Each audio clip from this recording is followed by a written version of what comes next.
Sahabat Salam, malam ini kita belajar tentang pemuritan, yaitu tentang cara berpikir.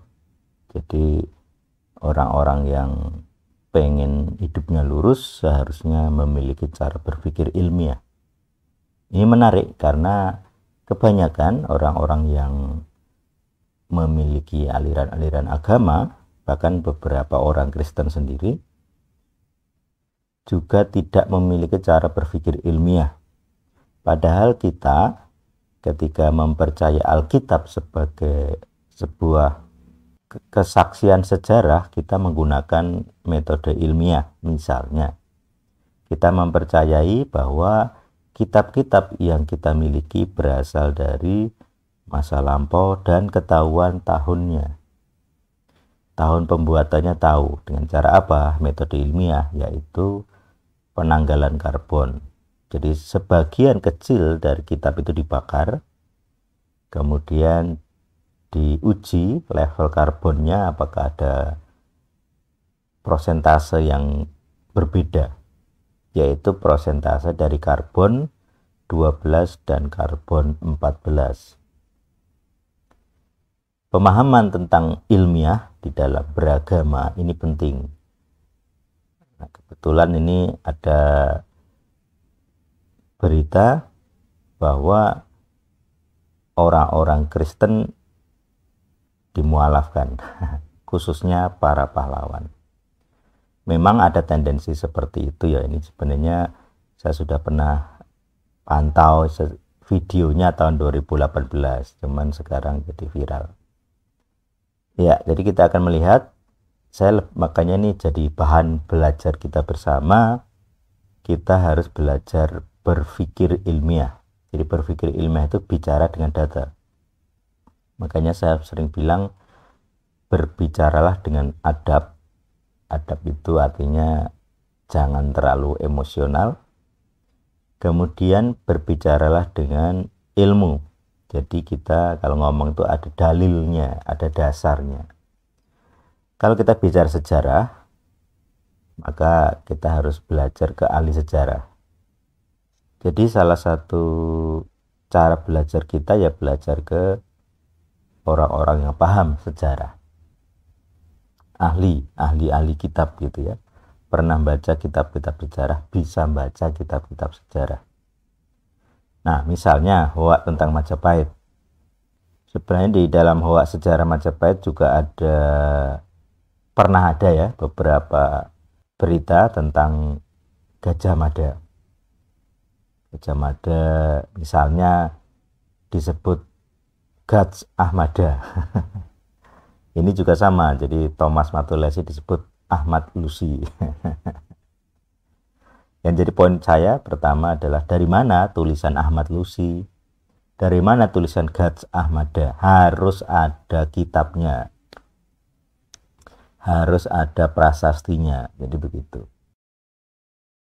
Demikian juga sejarah tentang Borobudur. Ada yang begitu semangat ngomong Sulaiman yang buat. Padahal Sulaiman orang Yahudi, dan sampai sekarang aku belum pernah lihat orang Yahudi sendiri mengklaim Borobudur sebagai buatan Sulaiman. Ini bukan orang Yahudi tapi rutin memakai nama-nama Yahudi.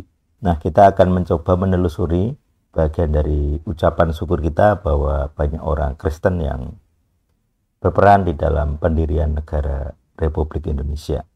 Kita menyimak dulu. Mari kita belajar bersama-sama tentang topik ini, yaitu cara berpikir ilmiah, bagaimana menggali sejarah, dan kita akan mencoba belajar dari peristiwa-peristiwa yang terjadi di sekitar kita.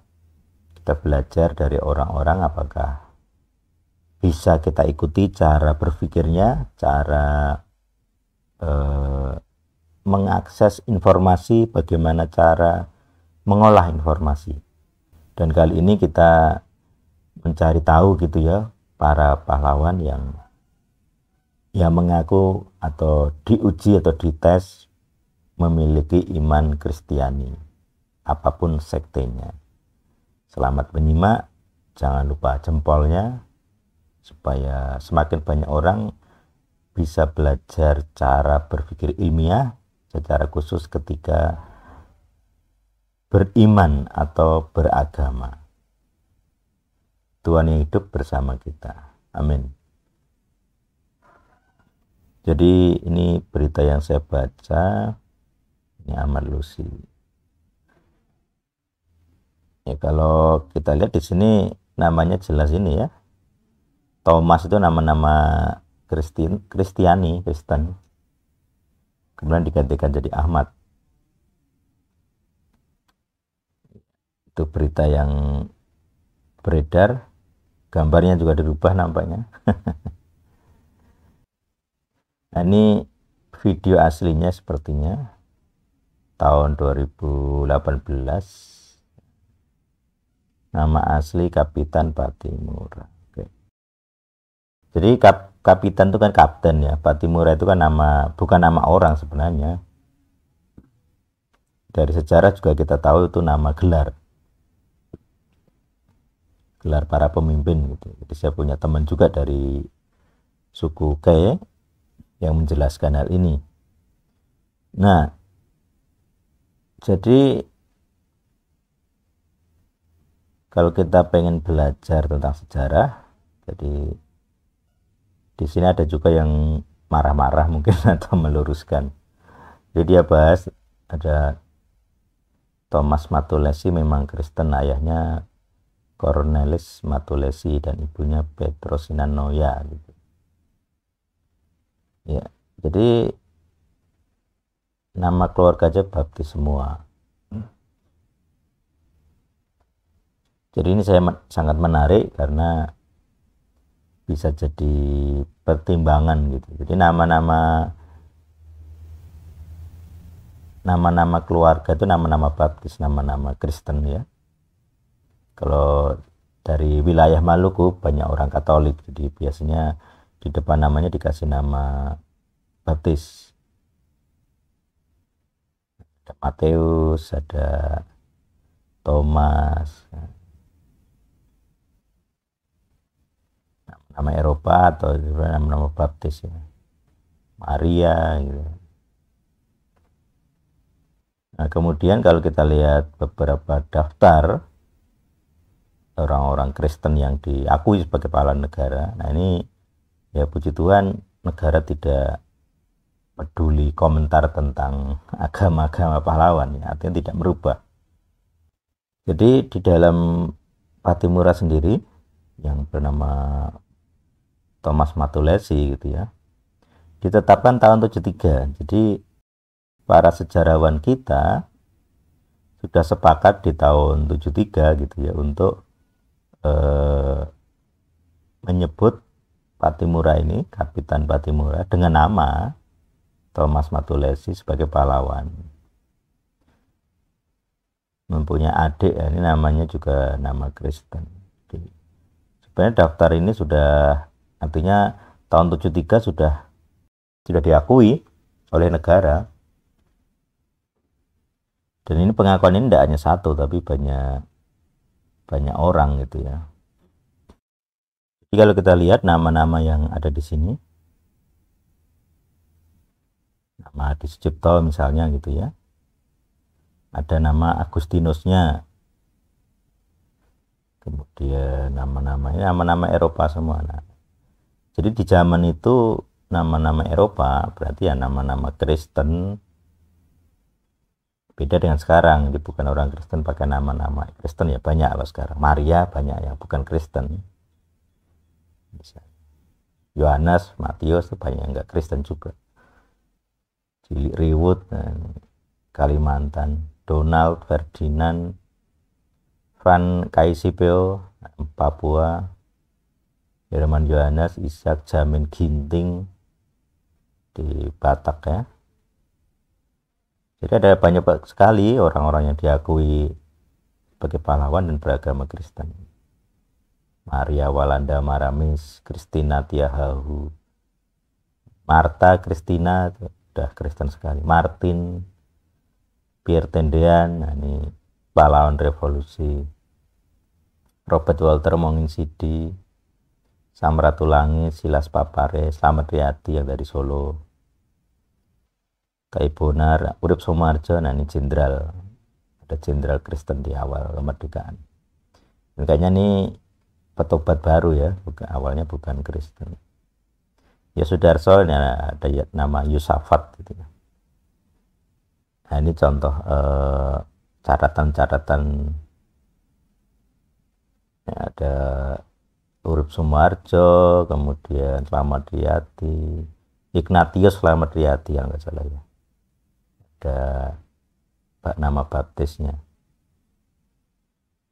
Terus Letnan 1 Sugiono Mangun Wijoyo. Itu contoh saja bahwa memang ada seperti itu gitu ya. Ya, kemudian ada juga pencipta lagu kebangsaan kita dipersengketakan. Kalau dari logika ya jelas ini Kristen gitu ya. Mana ada orang zaman itu pencipta lagu yang bukan Kristen. Karena kan kalau dia pencipta lagu Kristen biasanya pakai ini ya, pakai style musik barat, dan kebetulan memang lagu kita kan musiknya musik cara-cara barat ya, ada pakai piano. Jadi kalau yang ahli musik mungkin lebih bisa menjelaskan. Kalau yang asli Indonesia kan ada apa? Ada perbedaan ya, alat musiknya beda, kemudian jenis musiknya berbeda, iramanya berbeda. Yang dipakai ya barat gitu ya. Jadi akan lebih mudah lah gitu ya, untuk orang Kristen membuat lagu gitu. Misalnya dulu di saya SMA, kalau soal apa namanya nyanyi gitu ya untuk upacara, semuanya siswa Kristen yang ikut nyanyi sebagai pemandu lagu gitu ya, pemandu lagu kebangsaan Kristen semua isinya, karena sudah dipercaya gitu ya, gampang nyanyinya, pinter nyanyi lah gitu, gampangnya gitu. Nah, ini ada undang-undangnya. Jadi catatan-catatan tentang para pahlawan itu ada undang-undangnya. Jadi kalau ada orang bilang Pattimura aslinya Ahmad Lusi, sedangkan di dalam undang-undang yang ada Pattimura itu terkenalnya namanya Thomas Matulesi, nah itu sebenarnya pelanggaran undang-undang. Undang-undang tahun 73 yang memberikan gelar pahlawan. Jadi harus hati-hati kalau kita bicara sesuatu yang melawan undang-undang. Nah ini berkaitan dengan prinsip legal ground. Undang-undangnya diuji berdasarkan ahli-ahli sejarah di tahun 73. Jadi kalau bicara ahli sejarah tahun 73 dan ahli sejarah tahun 2022 atau 2018, saya akan lebih percaya yang lebih dekat tahunnya. Pattimura tahun 1817 lebih dekat ke tahun 73 daripada tahun 2022 atau tahun 2018. Jadi mau orang sekarang mau ngomong apapun tentang sejarah di masa lampau, saya akan lebih percaya orang-orang di masa lampau yang bicara tentang sejarah mereka. Dan orang-orang di tahun 73 ini yang dipakai sebagai dasar undang-undang penetapan kepahlawanan nasional itu ahli-ahli sejarah, bukan ahli KW ya. Jadi ahli-ahli sejarah yang memang belajar sejarah, punya gelar di bidang kesejarahan. Jadi bidang ilmunya, kalau ngomong ilmu sejarahnya pinter, beradab, dan jelas. Jadi ngomong pakai ilmu, ada dalilnya. Kalau dia ngomong Thomas Matulesi, berarti dia punya dokumen-dokumennya, sudah ada penelitiannya. Nah, penelitian sejarah ini yang seringkali diabaikan. Jadi orang tidak punya hak ngomong A, B, C secara bebas kalau tidak punya sumber penelitiannya. Orang bisa mengaku ahli, tapi yang kata ahli itu diuji dari tulisan-tulisannya, produk dan jejak rekamnya gitu. Kalau orang bilang Borobudur buatan Sulaiman, tidak ada dokumennya, tidak ada sejarahnya Sulaiman itu punya kekuasaan sampai ke Nusantara, tidak pernah ada. Apalagi kalau misalnya pembuat Borobudur, berarti dia mempunyai kekuasaan di zaman Medang. tahun 700, 800, 900 Masehi. Itu tidak ada catatannya. Tidak ada kerajaan Yahudi yang berkuasa di Nusantara di awal Masehi. Bahkan kerajaan Yahudi di masa itu dijajah Romawi. Nah, ini kan makanya ini sesuatu yang aneh gitu. Karena kerajaan Sulaiman atau Salomo itu 800.000 tahun sebelum Masehi pengaruhnya, dan itu tidak lama. Karena sesudah 2 generasi pecah, kerajaan Israel itu pecah jadi kerajaan selatan dan kerajaan utara. Jadi kerajaan kecil di kawasan itu tidak bisa menguasai Nusantara. Jadi ini kita harus tahu sejarah. Jadi kalau Sulaiman masih hidup di awal Masehi, bahkan di abad 7 atau 6 ya, ini ahli sejarah yang luar biasa ngibulnya gitu ya. Makanya sampai sekarang tidak ada orang yang percaya bahwa Borobudur diciptakan atau dibangun oleh Sulaiman, warisan Sulaiman, karena jelas-jelas itu arsitekturnya Buddha, ada numerologinya. Jadi kenapa itu bersudut 8, kenapa ada sudut 4, kenapa ada tahapan-tahapannya, kenapa bentuknya stupa seperti itu, ada kayak lonceng, itu ada alasannya, dan itu bukan agamanya Sulaiman, bukan politiknya Sulaiman, bukan arsitektur Yahudi juga. Kita kalau ngomong tuh harus belajar sejarah. Demikian juga kalau ngomong tentang Patimura, ini ada undang-undangnya. Jadi ini kita harus hati-hati kalau ngomong, karena ada undang-undangnya. Gitu. Jadi kalau diuji dengan undang-undang, kita bisa kena gitu. Makanya jadi orang Kristen juga kita harus belajar dari orang-orang yang seperti ini. Ini bukan jalan lurus, cara berpikirnya tidak lurus, tidak ilmiah, dan kita harus berjuang. Memang kita harus berjuang berusaha supaya kita memiliki cara berpikir yang ilmiah.